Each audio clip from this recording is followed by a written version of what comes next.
ನಮಸ್ಕಾರ. ನಾನು ಸಂಗೊಂಡ ಮೇತ್ರೆ ಅಂತ ಸೆಂಬೇಳಿಯಿಂದ ಮಾತಾಡ್ತಾ ಇದ್ದೀನಿ. ನಮ್ಮೂರಲ್ಲಿ ಒಂದು ಘಟನೆಯಾಗಿದೆ.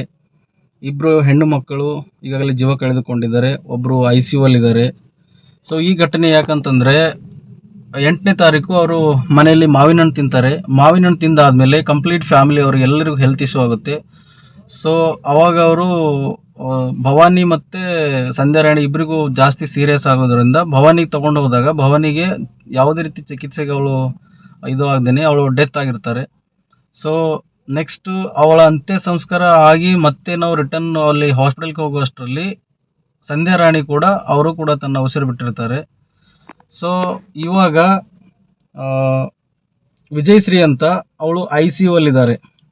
ಸೊ ಇವರಿಗೆ ಆಲ್ಮೋಸ್ಟ್ ಇವಾಗ 10 ಲಕ್ಷ ರೂಪಾಯಿ ಹೋಗಿದೆ. ಆ ಫ್ಯಾಮಿಲಿ ತುಂಬ ಬಡ ಕುಟುಂಬದವರು. ಅವರಿಗೆ ಫೈನಾನ್ಷಿಯಲಿ ಭಾಳ ಪೂರ್ ಕಂಡೀಷನ್ ಇದೆ.